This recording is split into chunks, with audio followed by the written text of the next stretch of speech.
Hello. There he is. Hello, Wheels. Hello, mate. How you going? I'm good. Nita's asked the first question. Are you ready? Wheels, why did you lift people with those at training too? Did you ever lift Nita? Yes, I did my first year. Your Um, first year. yeah, my first year. So a good way to introduce yourself to the team. We're Hey, playing a handball game as we did back in the day, and he was right down the sideline. I was coming across to touch him or tackle him, and he stepped back inside right into my shoulder, and we pick him up and dumping him. And then as I was on top of him, he tried to eye gouge me. So oh, yeah, it's a great thing for the captain to be doing. One of the he young would. draftees. Yeah, he wouldn't have taken to lightly to that early days. He would have been, yeah, definitely with the eye gouge. But he's such a placid fella. He would have given you a pat on the back later, surely. Didn't help with Ox giving it to him because Ox is on my team. So Uh, Ox was just going, the young bloke just picked him up and dumped the skipper. So I think he was just embarrassed. That's fantastic. I did not know that. I don't know what I was doing, but that was You're in probably on two. his team. Yeah, I was probably on his team. But don't worry, I had my run-ins with Nita, didn't I, Natey? I used to hurt him a lot, and Nita said he loved it. I used to hurt Nita a lot. I don't know what it was. Of course, I was trying to sit on his shoulders all the time. That didn't help. So there was trying one to time, pour trying to yeah. pour cold water down his back when you're in a fight. Remember that one? You guys will never let me forget it. Neither will the media. Nita said he loved it when you lifted him. He knew that he had a hardcore tackling machine. Before I go on with any more crap, Wheels, welcome to you, mate. I'm so glad to see you. I suppose a forgotten figure, a lost figure amongst this premiership stuff. You're working at the club at the moment, albeit probably from home over the last 12 months or so. Indigenous affairs at the club, and obviously been working pretty hard at that for the last couple of years. 5 years now? 4 or 5 years? Started 2017, I think. So Yeah. God, time flies, mate. So, firstly, let's hear about your role, and then let's unpack everything that you used to do for the D's when you were a player, and even before that. yep. So yeah, basically I'm an Indigenous projects officer. I'm not sure if my title's changing this year with all the sort of mandate that they have now with sort of my roles going into every single footy club. Yep. Yeah, so basically my job was to look after the welfare of the Indigenous players and advise the club on how best to go about that, and sort of anything, I guess, Indigenous affairs as well. Yeah. What's happening in the community, whether it's Black Lives Matter, all that sort of stuff that's been happening. So just to probably get a feel of what the community's thinking and what our stance is on those sort of issues. Awesome, man. Yeah, and look, we went through a whole learning thing when I was working at the club full time too when you came on board, and we went through a whole learning. Couple of key speakers came in, and I feel like the premiership team that we have now. And I've been saying it for a long time now. We've been building towards this over a long time, not just with what we're doing at the club, but the supporters and the support that they've given us over the last 10 years. We've been building this premiership team. It's been a slow build. It hasn't been something that just happened overnight. And this is a big part of what's made our club such a good place culturally. Learning a little bit more about the fellow man and what you've done in this place, mate. It must make you proud. Yeah, very proud. Obviously, this year sort of culminated in a lot of about 20 odd years of work for me. 10 as a player and 11 as a supporter. Yeah. Just seeing the boys, the way they go about things, or the club, the way they go about things. We've got charities we work with, and we try to do our best to, I guess, give back and help support them and give them the exposure that they deserve, and help out any way we can. And one of the things that obviously we've done in recent times in the Indigenous space is the grassing of Santa Teresa Oval. Yes. And the people there say that's just the karma that's come back to you. You put good stuff out in the world, and then it comes back and we win the premiership. So I'll take that. Hey, if you don't know what Wheels just mentioned there, guys, the Santa Teresa Oval is right in the heart of Australia. It's about an hour and a bit down the road, down a very dirt track road from Alice Springs. And Santa Teresa is a place that I'm going to say, Wheels, go on a limb and say it was probably a place set up 100 years ago, 50, 100 years ago by a Christian, white Christian, what would you call them? Trying to spread the missionaries sort of thing. Missionaries, that's the one. Thank you very much. And you can see the remnants of all that now, but it's very much Indigenous now. But they have what every Australian town should have, is a footy oval, and a pretty decent oval too. But it's dust, right? It's dirt. At one time, it was grass, right? Mm-hmm. And guys, what happened was the water was taken away through politics, through look, let's not get into that. It was all to do with the government up there. But the Melbourne Football Club, through the help of yourself and a couple other key people like Jackie Emerton, decided that it was going to be something the club did was to grass this oval because everyone just loves footy in the middle of Australia. So can you just tell us a little bit more about that, Wills? Yeah, so one of the things we did when I first started was the club was in the process of launching their first reconciliation action plan. So basically, it's just a document that sort of holds the club accountable to specific things that we say we're going to do in the Indigenous space. And one of the things as part of that wrap, I wanted to do a cultural immersion. So instead of just going out to a community, doing a clinic, patting ourselves on the back, and then going away, actually wanted to stay there and get to know the people and that sort of thing. So we did that 2017, and then as we wanted to give back some money to the community to say thank you for doing that, but they wouldn't take any money from us. And so, can we help with something then? And they said sort of jokingly on the email that they'd love us to help regrass the oval. As a bit of a throwaway comment, and then a fellow called Jimmy Martin, who works in our IT department. He's the one who sort of said, leave it with me. And then he chased it up and got the ball rolling. And then we got some government grants and that sort of stuff and kickstarted everything. And then, was it 2 or 3 years later, we've got a grassed oval for them. So a lot of work's gone into it. And a lot of, like you said, a lot of people have helped along the way. Members have donated, that kind of thing. So very thankful for that. But a lot of good people have done a lot of work. We've got some other projects we're doing with them as well at the moment, but that's probably going to be a bit further down the track. Yeah, and look, the supporters were great as well because I know some people donated towards that project. It wasn't a small deal. So if you get a chance, and let's move off that now because we've got plenty to talk about, Wheels, about you. But that aerial view, if you can check it out, I don't know if you can find it on our website, Wheels, I'm sure you can, melbournefootyclub.com. See how it was dust before, red dirt, red dust, and now it's green. And the other thing is it's also saving lives health-wise too because of the eye disease, trachoma, which this disease it lives in the dust, it lives in the dirt, doesn't it? And obviously young kids get in there and they rub their eyes and they rub their noses and their faces and it gets into their eyes and causes blindness. So it's just phenomenal, this whole thing. So if you get a chance to check out that whole project that our very own Matty Whelan was a huge part of, you'll feel really good if you do read up on it. A quick question, because there was someone just asked before, I can't remember, about Liam Jones today, or maybe yesterday, Wheels. Did you catch wind of this? Liam Jones, Carlton fame, has retired because he doesn't, it looks as though it's because he doesn't want to have, there it is from Dead Farang. Dead Farang says, because he doesn't want to have the jab. What are your thoughts on that, mate? Jeez, huge. It's a big move. I mean, each to their own, and it's mandated from the government, so unfortunately we have to do it.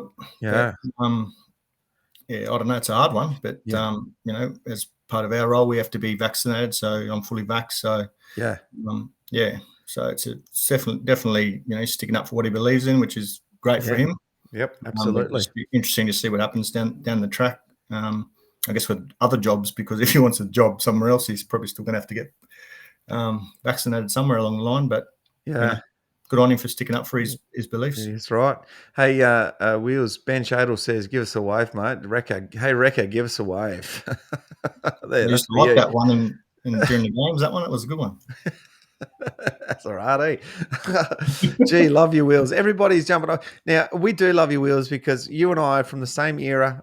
We came through together. I was a couple of years before you got to the club. I'm a little bit older, as you can see. But you and I retired on the same day, which was a sad day, but it was also a wonderful day. You came to the club at a time of steady progression. We were really finding out something new. We were starting to go through some success. But you also, what I wanted to talk about mostly was you were able to set up some success for some other guys, namely Aaron Davey, namely Liam Jara, Nev Jetta, some guys that came to the club after you that really, and I mean this, guys, Melbourne fans that are on the show right now, they really look to Wheels as the big daddy, and he's a big daddy now, but he's a big daddy then, as the guy he's come from Darwin and he's living in the white man world, and you really looked after these guys and helped them out, mate. Was that a pressure you felt? Did you just do it? Was it natural for you to just help out that way?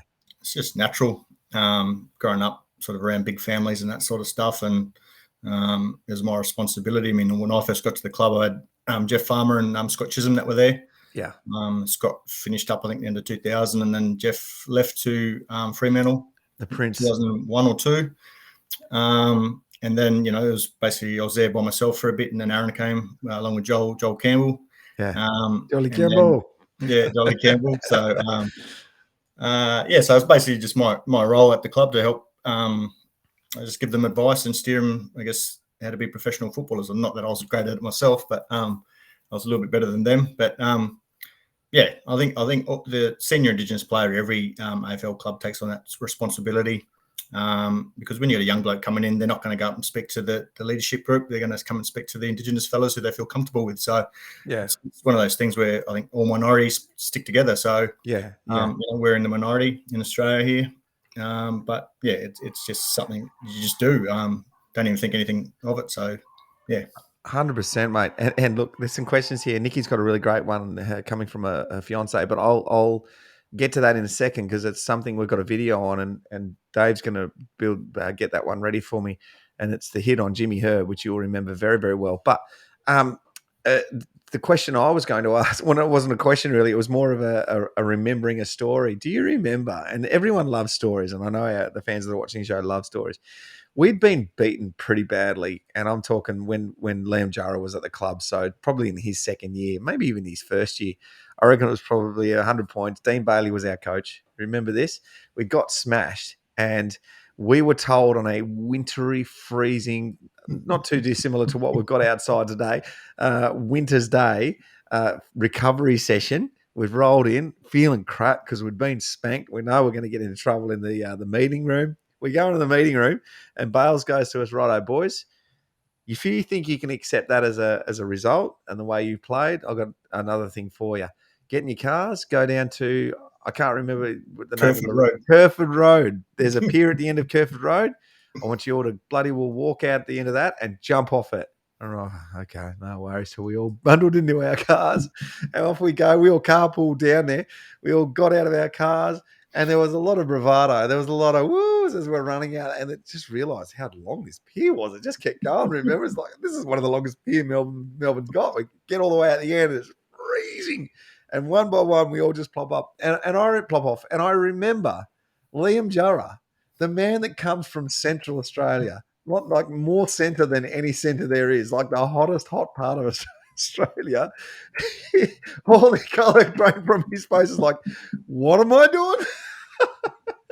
And he just went crazy and he jumped in. God love him. He jumped in and he swam in, and we all swam in. We got in our cars and we all jumped in the showers together because we only had 4 shower heads, remember, at the junction over where we were.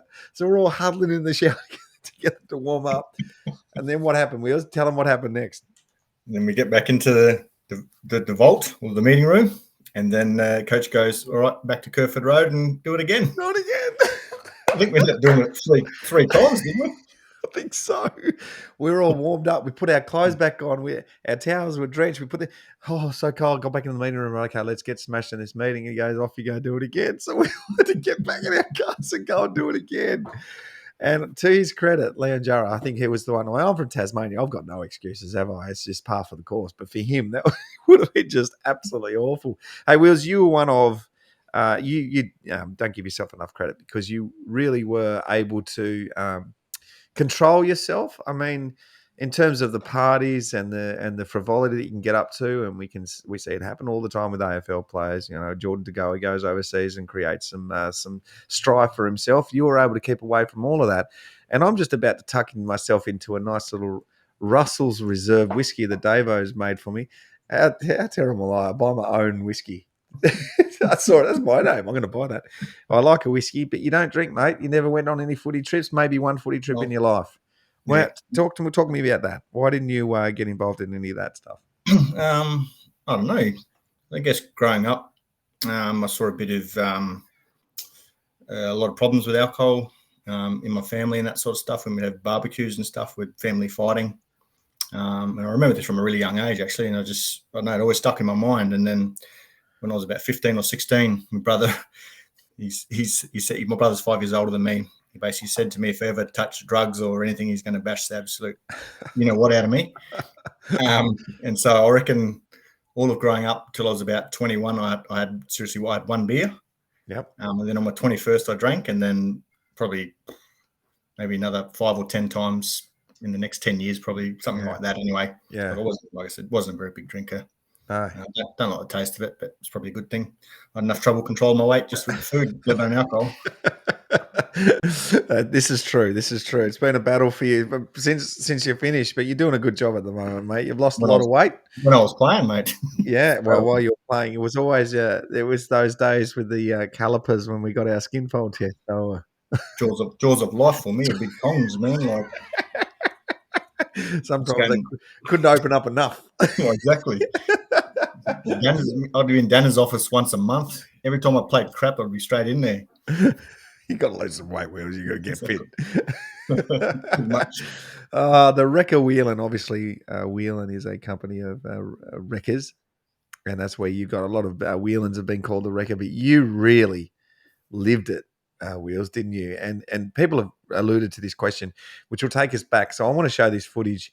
Davo's going to work feverishly over here to get it across. So it's you know what it is. It's when the Great Southern Stand, the new the Olympic stand and the new stand was being built, and the camera angle's down low. I remember that. We're playing Essendon. It's a final. Press play and see what happens, Davo. Numbers Watson.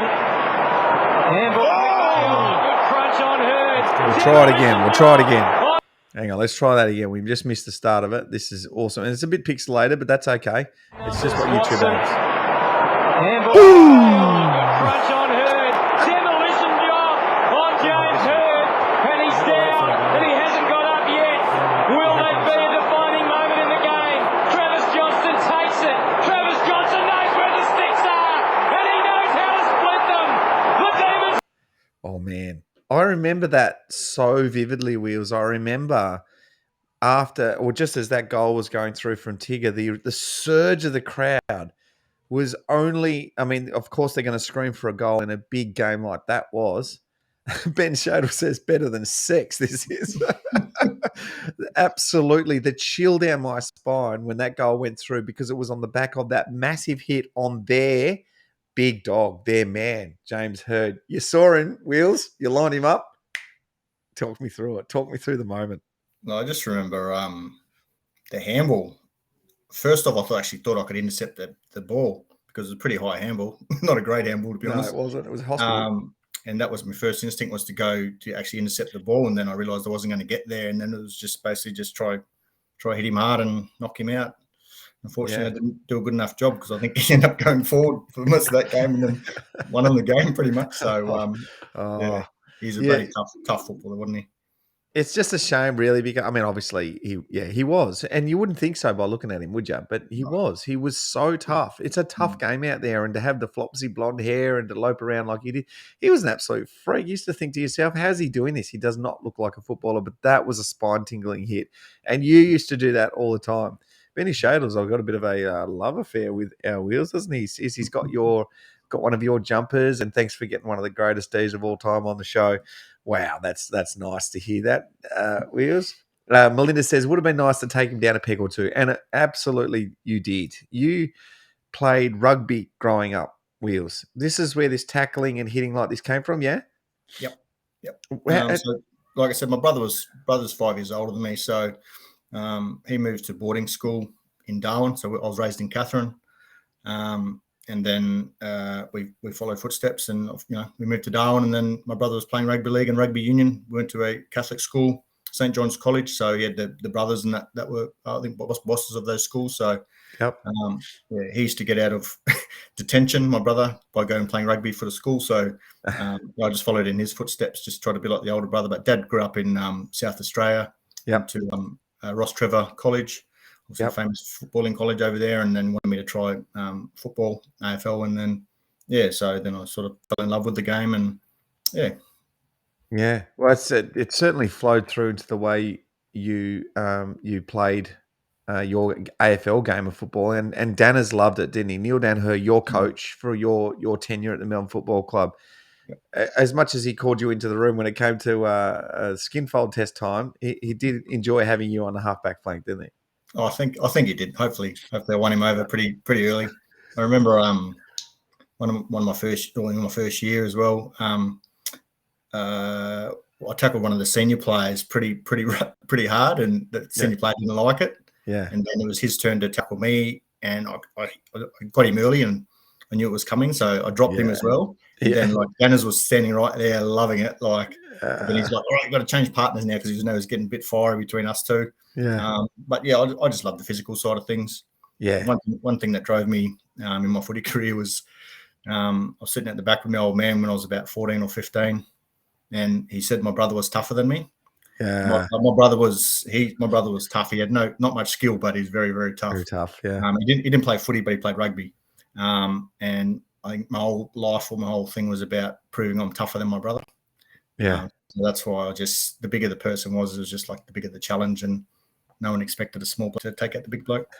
I love that. I love that driving force, because I had my driving force, and I've talked about it on the show early days, was when my father's best friend was just completely shocked that I'd made some selected side down there in Tasmania. And his comments were just so rude, so shocking, that it made me feel so inferior that I swore I never wanted to feel like that again. So anytime I did something, it was going to be ball tearing crazy hard. Right now, my hard was different to your hard. My hard was go at everything hard. Like, the ball's in the air, no fear, just jump, just go wherever it is. Don't worry about your head. Don't worry about your body.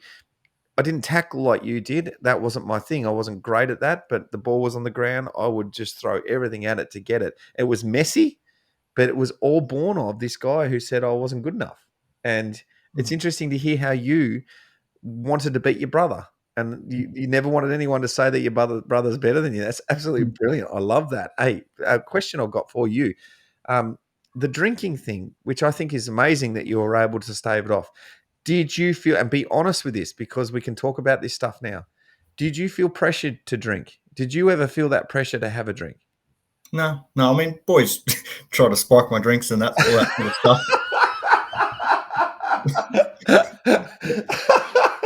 That's not pressure though, really, though, is it? So, like, they try to do Swifties, but you can obviously smell it and that sort of stuff. But like, pretty much since I was 16, 17, 18, all my teammates had tried to get me to drink. So it was just par for the course. After a while, they knew I wasn't going to cave in, so they just gave up. So I was the taxi for everyone to get home. You were the taxi. You were our Uber driver every single time. I love this. The headline of this show is Melbourne Demon ex-players tried to spike Matty Whelan's drinks.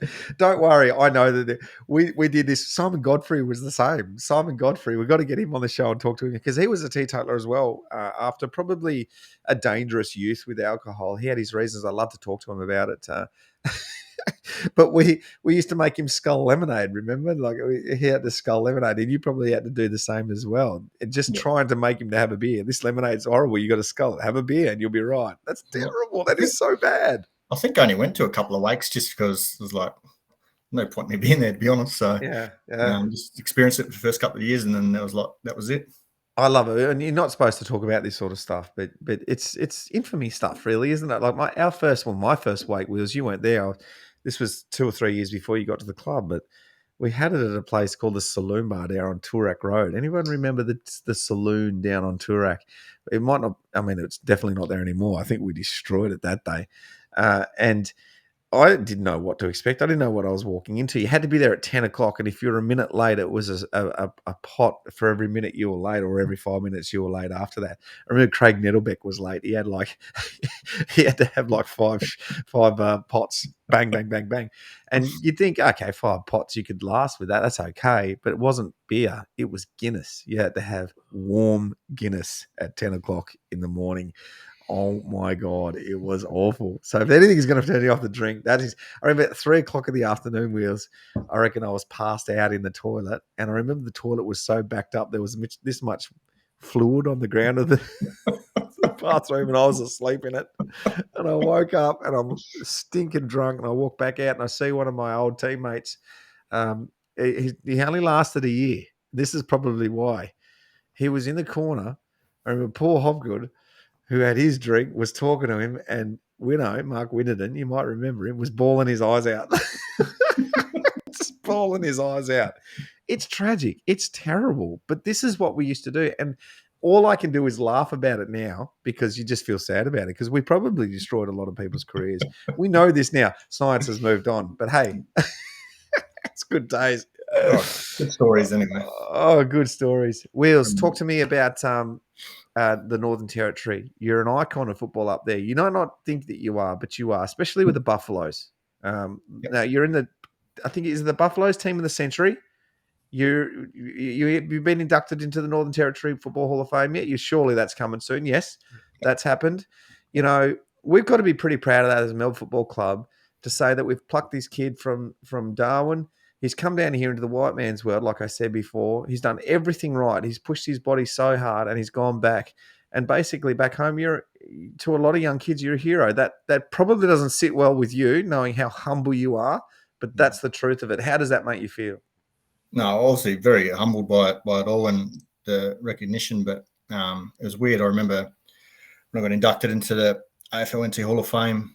All the other people that were getting inducted that night, like that was they were the blokes that I sort of grew up watching, and they were my heroes and the legends, and that's the people I see as obviously legends and that sort of stuff, you know. So it didn't sit right with me, but you know, it is what it is, and I'm sure I'll reminisce and take those accolades as I get a bit older. But it doesn't quite sit right with me. But I was very proud, obviously, but because my uncle.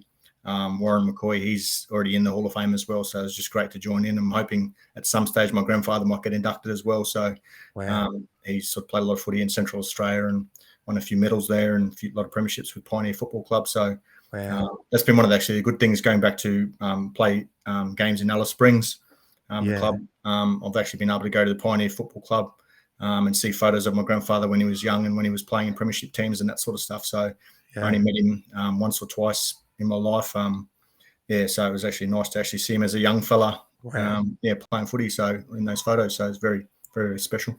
Wow. Hey, tell me if this is, and I've got a video I'm going to play in a second, but tell me, just talking about what we're doing there, but tell me how special I must feel, I should feel, okay, about this, because I'm not sure, and I've been told that I should feel really special. We're in Darwin for a TV show. This was nothing to do with Melbourne Football Club. It was a promotional thing for Tourism NT. And I had to play music on stage with Phil Sobrano, my great mate Phil Sobrano. And do you know that amphitheatre there where there's that big grass hill there? Mm-hmm. Is it the Botanical Gardens down there? Yep. Beautiful. Just one of the most epic places to watch a concert, Dave. You've got to go to Darwin. And if you do, they have a great festival every single year. Music festival. There's so much. What's that one, mate? Splendor in the Grass. Splendor in the Grass, yes. And then they have... what's the Mindle Market as well? Yep, amazing. Amazing. You've got to go to Darwin if you haven't been. Some of the great eating. Anyway, we're at this event, Splendor in the Grass, and I was about to go up on stage. And one of the Indigenous kids was there with his family, and I'm going to say probably about 14, 15 years of age. And he comes up to me, he goes, Uncle Robbo. We all call you Uncle, brother. We all call you Uncle. We all call you Uncle because we loved you. We loved you. And then he goes through all my stats, my weight, my height, where I was drafted from. Unbelievable. I was like, wow, how do you know all this stuff? He goes, don't worry about it. We call you Uncle. You're part of the... Apparently that's a pretty big deal to be called part of the family in the Indigenous realm. Or am I being told porky pies? No, that's true. I mean, with the Aboriginal community, it's very sort of obviously the nuclear family is very different the way things are set up. But obviously, if people love you and that sort of stuff, they'll call you uncle. Or they'll basically claim you. You'll get claimed a fair bit. So take it as a very big mark of respect and that sort of stuff. Wow. That they obviously love you and love all the stuff that you do. I bloody well am going to take it as a mark of respect, and you take this as a mark of respect. We've got your induction here, so. Chuck this video on, Wheels. Recollect, remember over this for a second. Hopefully we can do it. Former Darwin Buffalo and Melbourne AFL player. Matthew Whelan is tonight inducted to the NT Hall of Fame. Matthew had an outstanding junior career, playing in the Darwin Buffaloes 1996-97 Senior Colts Premiership and taking the Club Best and Fairest Award after winning the Hunter Harrison Medal, playing for the NTFL against an Alice Springs-based CAFL side at under 15 level. A junior representative player at secondary level 1995 and 3 times in the Teal Cup 1995, 96 and 97. Matthew made his NTFL league debut in 1996-97 and went on to play 65 Premier League games. Drafted from Sandford Club Woodville West Torrens to AFL Club Melbourne in 1999, Matthew carved out a 10-year, 150-game playing career before injury curtailed his playing days in 2009. Using a tough junior rugby league tackling background, Matthew's nickname of Whelan the Wrecker followed him into AFL ranks, where the opposition felt the full force of his 80-kilogram frame. A nephew of champion Palmerston Hall of Fame member Warren McCoy, Matthew earned selection in the 2003 and 2005 Indigenous All-Stars, which defeated Carlton and the Western Bulldogs respectively. Matthew was named in the Darwin Buffaloes Team of the Century in 2017. Wow. I wanted to show that video mostly because of the highlights of you in there. There was some bloody beautiful highlights. Tell me you've got that photo of you and Paul Kelly. Paul Kelly in the background. I mean, how good a player was he? Yeah, that was in my first year. So I actually remember that game very vividly. Played on him for the whole game, but in the first quarter, he'd kicked 2 goals, something on me. He was toweling me up a little bit. That's right. And then and I think the word was, they were sort of saying, get wheels off him, you can't handle him. And then Danners backed me in, and then I turned it around and changed the way I played him, and then kept him goalless for the rest of the game, and actually had a really good day and was one of the better players. So yeah, that's that love I think Danners has for me. And I love Danners, he'd back his players in, sometimes to his own detriment when we're having a shocker, and it continued the whole day. But, a lot of players that play a lot of football understand that's what he was like, and he'd certainly back his players in, and that's why we loved him. So how did you go about your game? Did you study a lot of the players that you're about to play on? Were you one of those guys, or were you one of those guys that just backed yourself in to play pretty hardcore on this fella, spoil, tackle, and just try to win the ball yourself? Well, basically all I really like to do is just find out what foot they kicked with. That was the main thing. Because generally when you're under pressure, you'll go to your favourite side. So always just made sure I knew what was their preferred foot. I mean, a lot of players could kick both feet, but like I said, under pressure, you generally go to your most dominant side. So that's the way I sort of played football. And then it was just like, I didn't care who I lined up on, especially in my early days. I didn't really think about it. As I got older, I probably worried a bit too much. But in my early days, I just played and just try to have fun and try to hit hard and tackle. So that was my favourite bit of the game, tackling. So, Now, you were a defender and I was a forward, and we had mids, and then we had utilities. We would be sometimes we would in a preseason, to make preseasons interesting, Davo, we would have, you know where I'm going with this straight away. He knows exactly where. We would be put into these teams just to, competitions against each other. I remember one year we were doing things like getting Melbourne Cup horse winners down because it was to do with a racing theme. This particular year, it was more midfielders, forwards, backs, utilities, 4 teams up against each other. Lots of different things throughout the whole preseason to try to win these points to, at the end of the preseason, win a prize for your line group. Well, we were supposed to go to a national park here in Victoria called. Wheels, do you remember what it's called? I've forgotten. Was that the one we did archery in that? It's the one where we had to go in this national park and go and find things. We slept in tents. We had 3 days. Mount Bogong? Mount Bogong. That's the one. Bogong. Up that way, right? Yeah. Big national park, and you were given a tent and you had to bring your own food and a couple of things that you're allowed to choose once we got to the meeting point, and go out and live for 2 days. Yeah. Grampians, Nita's got it. The Grampians, thank you, Nita. Nita's still on. Nita, love you.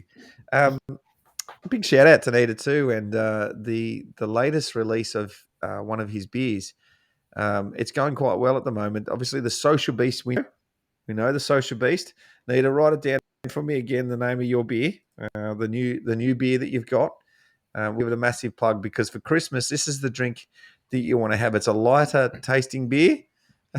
And it's again, remember the proceeds go to fight MND. That's just a little side thing. Nita, write down the name of the beer again for me. I just can't think on the fly right now as I'm thinking about the Grampians. I'll continue on with the story because there's a couple of stories that come out of this.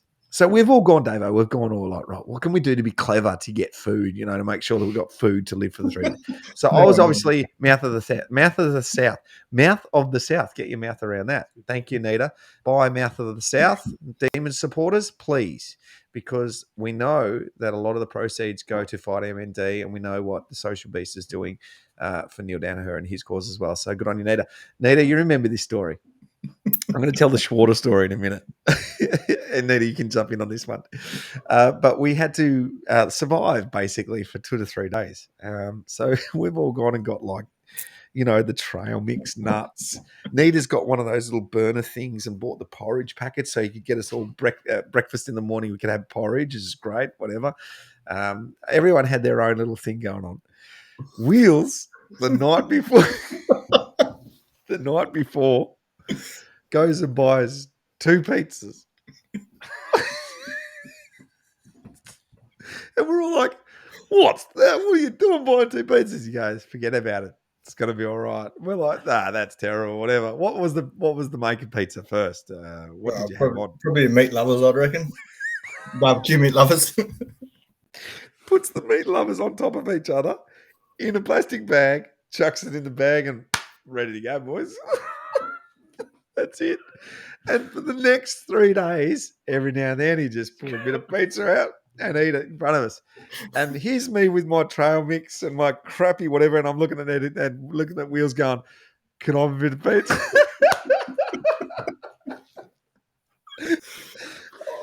One of the best moves you ever made. Smartest moves ever, because everyone wanted your pizza. Am I right? Everyone laughed at me, but everyone wanted my pizza. Because pizza lasts. It lasts. Cold pizza is awesome. I love cold pizza. Tasted bloody good. Oh, Instant too. Instant, Robbo. Didn't have to wait and cook it on those transient things, remember? You don't need a microwave to warm it up. You just knew. You were so smart. We got all this can of tuna. What an idiot I was. That's probably why I was in the office with Danners about my skin rolls all the time. But in that moment when you're chowing down on a bit of meat lovers pizza after a day and a half of not eating any food, we're all this, give us some pizza. And he had that look on his face. They were just giggling at us like, nah.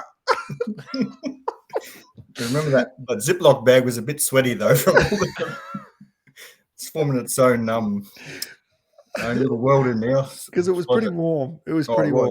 Yeah. A bit of worry of salmonella, but it didn't happen. His iron guts over here got through it. Probably good for my skin folds if I got it. And anyway, so here's the thing, right? I'm in the forward, so I didn't have to see the pizza too much, but would cross paths every now and then in this massive national park. Schwarter was a notorious complainer, notorious whinger. Nita told this story in one of the shows early on.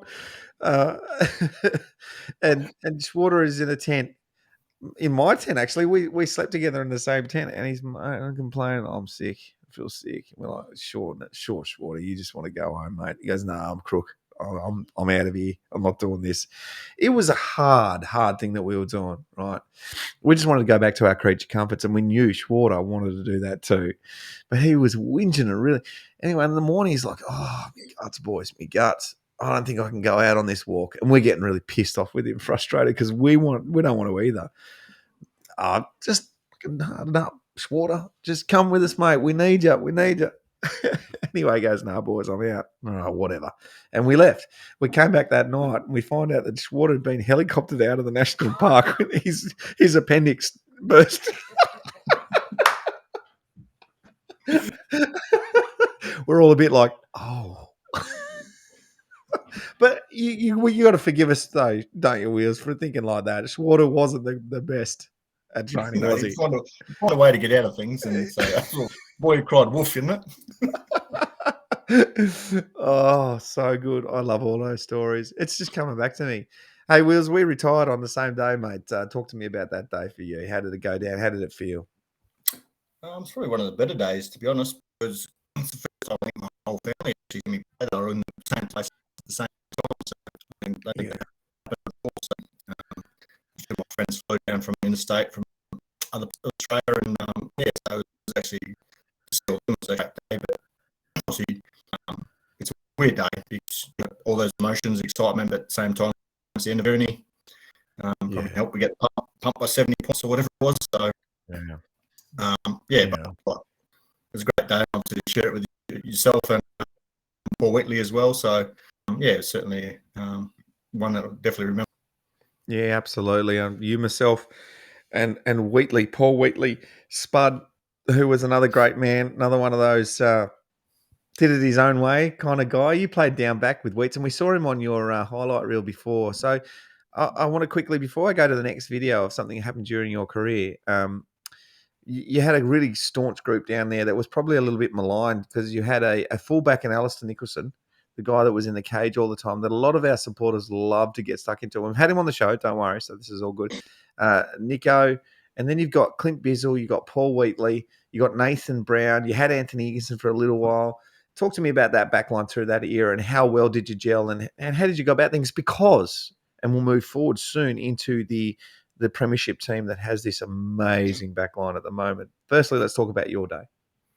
Yeah, I absolutely just had a ball down there.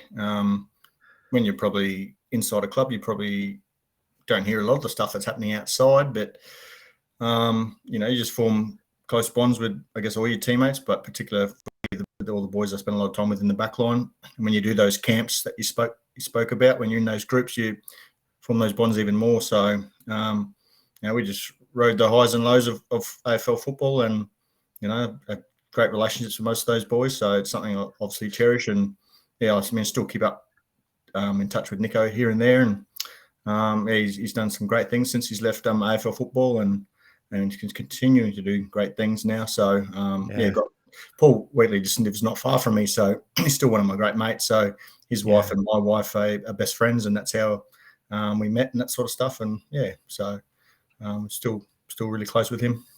Yeah. Question from the floor before was, how many kids have you got, Wheels? What you got going on there at home? Tell them. Yeah, I'm not like Flash. I've only got 3. I've got the 5 like him, but I've got a 12-year-old boy, a 10-year-old daughter, and a 3-year-old boy as well. So they keep me busy this stage, been homeschooling and that sort of stuff. I mean, the wife's been doing it, but got three little ones and they keep me busy. So absolutely, very thankful, happy and healthy. Oh, that's great, mate. Yeah, absolutely. And I guess the question is going to be, do any of them like football at all? Are they playing football? Yeah, my son's starting to really enjoy football. It'd be interesting to see his journey. So he's starting to get a little bit bigger now. So he turns 30 next month. So we started with the clubs that still mates, so yourself there with Ted and that sort of stuff. So and the other folks with kids now. Yeah. We've got so many, and yes, it was too. I saw that your missus put up Renee put up a photo of you saying happy birthday to this great man. It was your birthday yesterday, mate. Happy birthday. Thank you. We don't celebrate them anymore, though, do we? We don't do that. Exactly. Remember how old you turned. Oh, God, you're reminded every day now. There's something that did happen in your career, and I'm not sure if we've got this one loaded up. It's there somewhere, Dave. Only see if you can find it. When we were playing Richmond at Etihad Stadium, it's probably got to be on. I want to talk about this. It's one of those big things that happened in your career, and everyone would remember when Nathan Brown had his leg snapped in half by your good self. It's a physical game. It happens. We're just getting this up, but mate, I was down the other end of the ground. Here we go. Not yet. Let's see if we can. That's it. If you can chuck that up for us, Davo. It's loud in my earphones, ladies and gentlemen. I know you're probably just hearing Wheels and myself, so I'll keep talking until we can grab it. But Nathan Brown, who was a terrific player for us, and you always got the job on, Nath. You and Simon Godfrey, when Nath went into the middle of the ground, Brownie, you'd have to, Godders went with him, but when he was playing maybe in a forward pocket, you'd have to line up on him as well. When that crack happened, mate, how did it feel for you? Well, I didn't really notice it at the start. Obviously, you probably see the footage of it, but I was just laying on his leg, obviously not realising what had happened. And then once I got up and I saw it pointing in the not quite straight. Obviously, he knew it was a pretty serious injury and that sort of stuff. But there's part of me that's like, well, at least he can't kick any more goals on me. Or anybody else for a while. Yeah. And then there's the other part that's obviously, oh God, I've probably ruined his career now. So, and he was a fantastic player, and he's in amazing form that year as well. So I think he was first or second on the goal kicking Coleman that year. So Richmond were flying at that stage as well. So yeah, unfortunately that happened to him. But yeah. Well, we got one of those things that happens in football, don't it? And I think we've got the footage here. Are we ready to roll? Let's have a look. Smother, was it? Oh no. Gary Lyon, you had a similar incident happen to you out at the Whitten Oval. That is not good at all. We'll get rid of that because we'll just get rid of the sound as well. It's one of those things that happens in football. I love that Gary Lyon gets fed into this a lot. I love that Gary Lyon's crying on the stretcher. I love that. Footage is one of my favourite bits of footage. Sorry, Gary.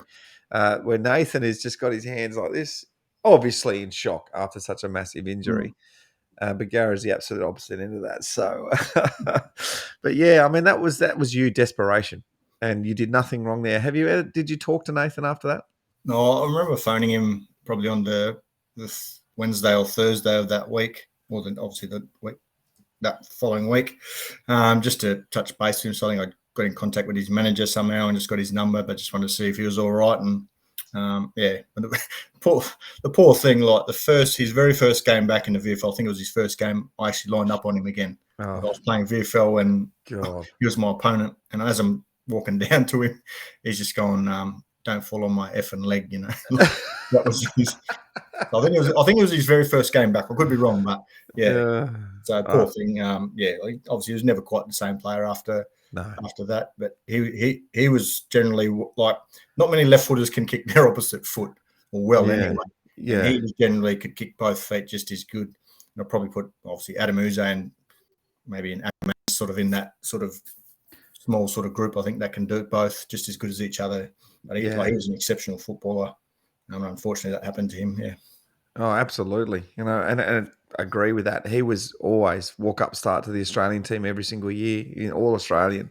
And we had to stop him, and we had to stop, I suppose, Richo was the other guy that you had to stop. That was let's talk before we've got to wind things up pretty soon because it's we can't stay on for too long, but your toughest opponents is always a question that everyone loves to ask, and what you did to beat those guys. And we'll move on to the next question, which will probably be just to warm you up, is, one of some of your best memories of playing for Melbourne. So firstly, let's go with your toughest opponent. For me, it was probably Philip Matera. He pants me a few times. So, I had nightmares about him. So there's probably 2 games where I beat him, and I reckon there's probably about 3 or 4 where he absolutely just pulled me pants down and just shattered the old confidence. So, he's definitely, like, over a long period of time, he was definitely probably the hardest player for me. Did you play on his brother? In my first year, I'm playing on, I think it was Philip or Peter, and then I remember one of them going to the bench, and then the other one comes on. So it's like that was my. Oh, this is ridiculous. Usually when someone goes to the bench as a backman, you think, "Oh, I'll get someone a bit easier," and then another brother comes on. So it was like, "Oh, Jesus Christ!" So.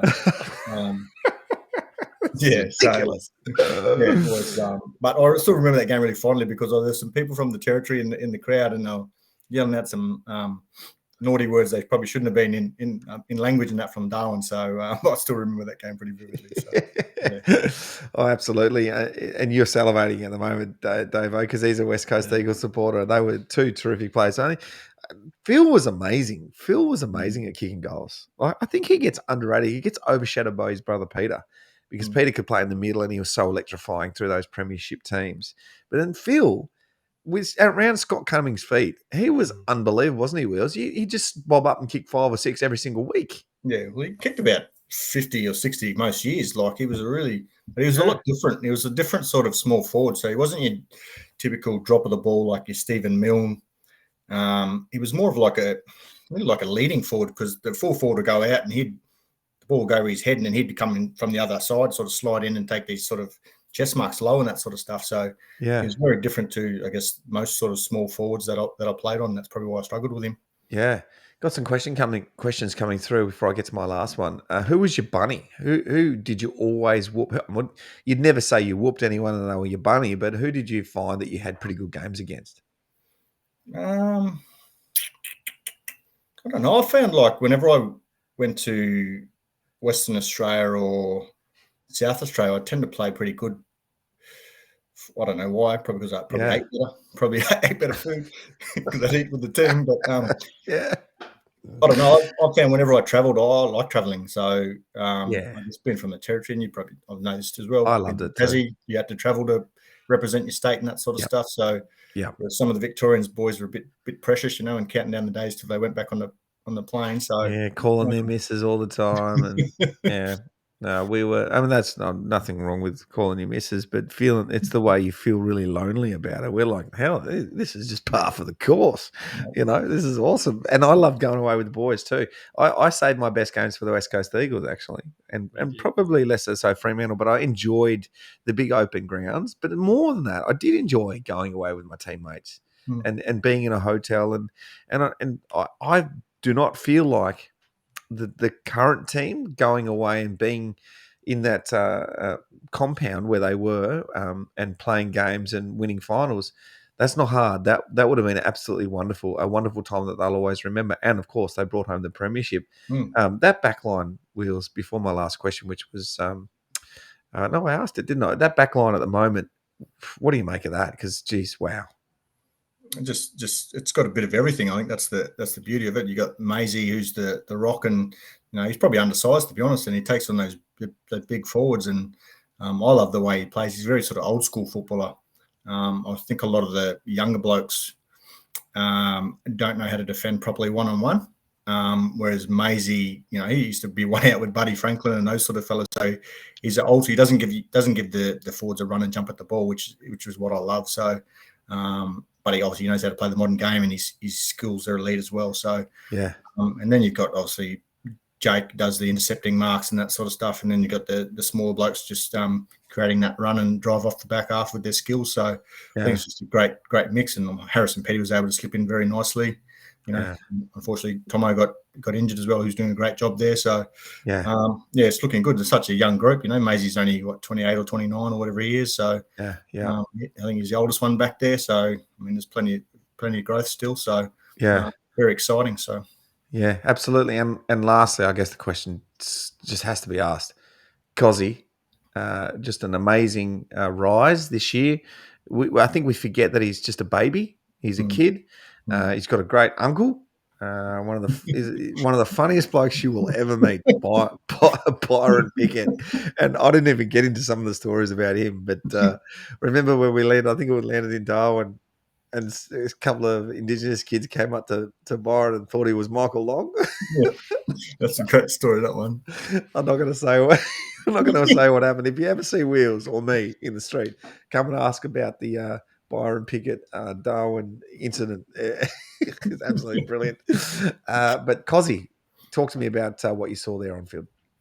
Oh, he's just a freak. He can do it all. I mean, he's got that physical presence for such a small bloke. I mean, he doesn't have the size that his uncle did, but it's scary to think, once he's 21 and that sort of that age group, that he's going to be the physical matured man, and he hits like a brick shit house now. So I mean, he can do it all. He's going to take mark of the year, probably beat you, Robbo. Take a big mark of the year. Absolutely. I hope he does. I never got mark of the year though. Remember, I never got there. I know. What the hell? I was at an event yesterday with Brendan Favola, and they were getting stuck into me. The guy that went for more speckies than any person ever in the history of the AFL and never actually won a mark of the year. Well, get stuffed, everybody, because at least I tried. Exactly. Didn't die wondering, mate. Oh God. He's just skillful as well. He's like left and right foot is just ridiculous how skillful he is. So 100%. Just gets better, and Yeah, and obviously, hopefully, we're going to be winning more than we're losing, so you get the opportunity to showcase his wares. So Yeah, absolutely. And does it make you feel? Lastly, last question before I say goodbye to you. Does it make you feel pride, or what does it make you feel? Because the Indigenous players have always been the most exciting players on our football fields. What we see from people like Liam Jarrell when he comes from Yuendamu, which is the middle of Australia, but like a commune that's an hour from anything that is remotely what we see in our day-to-day lives now, to come down to the freezing cold Melbourne winter and play football like that, but still do these amazing things. And you see day in, day out. I mean, I saw some footage of Eddie Betts. Who was he playing for up and down? Did you see that? Magpies. Yeah, playing for the Palmerston Magpies. Yeah. For another boundary line goal. It must just make you feel really proud of your culture, your Indigenous brothers. They just keep doing these amazing things on a football field. Yeah, we just got to get the coaches to stop coaching them. So I think they're better without coaching, to be honest. So yeah, I think they just bring that natural flair. That's who they grew up with, you know, playing with all their cousins. And I think anyone that's got older siblings or older relatives that they play any sport against, you know, they're always, you got to develop certain tricks to beat those older ones. So I think it's just that growing up and trying to match it with the older siblings that gives anyone an advantage. Doesn't matter whether you're black, white, or brindle. 100%. 100%. Benny Shadle says, what number did Byron wear at the D's? I don't remember. Was he 30? 33. 33. Yeah, Flashy was 36. Because he took the Wizards number 33. Of course he did. Yeah, good on you, Benny. Afterwards. Oh, that's great. Hey, Wheels, and I mean this most sincerely because it's just easy for me. When you sort of you play football together for a long time, Dave, and you played football and you played hockey and you play whatever. When you play in a team together and you play long enough, you just become something else. There's a difference in your relationship. And for me and Wheels and Paul Wheatley and Adam Uze and all us guys, when we catch up, it just feels like that we're all just brothers and would do absolutely anything for you. And it sounds like a throwaway line, but it's true, isn't it, Wheels? There's this feeling like it just cuts through lines. I'm a Tasmanian, you're a Territorian, you know, but it just doesn't matter. We had this common thing, and if you ever ask me for anything, then it would just happen, and vice versa. It's a warm feeling knowing that you got people out there like that because we battled together, and you are one of those guys in my life that it doesn't matter what or how far or where or when, we'll always have this common thing. We're you're just like my brother, and it's just so awesome. We've got a lot of them, haven't we? Oh, exactly. I think it's just that going through all the ups and downs of life and footy exacerbates that sort of stuff, and all those camps, you know, good things and the bad things that we can talk about and can't talk about. That's what bonds you, and yeah, I just have that commonality. That's right. I suppose. That's right, and it's people like that. Those are the guys you can always rely on to spike your drink. That's love. That shows you love someone when they're not drinking and they don't want to drink and they've said they don't want to drink, and then you spike their drink. No wonder he doesn't share your pizza. That's right. And when we ask for the pizza, He's like, piss off. and next time we're in the Grampians together, Wheels, next time I want a bit of pizza, all right? No chance. Get your own. Get your own, but I love it. That's been awesome, Wheels. Go back to that family, mate, because there's probably feeding time at the zoo there. Go get some food in here. I think so. We'll catch up. December 5th is coming around fast. I'm sure you'll be there at the MCG. Yeah. Can't wait for that, brother. Yep. Pre-season starts the next day. Oh, wow. Get down. And some of the boys have already started training. Have you seen this? This is awesome. Yep. No rest anymore. No rest anymore. They're committed. We were committed too, but just not as much. Yeah. Eating pizza for training or not committed. Eating pizza and spiking drinks. You're not that committed, are you? We'll go to Hungry Jack straight after the game with Woody. Yeah. And Brucey and all those Bo Morris mob down that way. That's right. Mate, they were the days. It was fun. It was awesome. Everyone has loved seeing you, Wheels. I've loved seeing you. I can't wait to catch up soon, mate. And go well. So talk soon. Thanks for having me, guys. See you, mate. Cheers.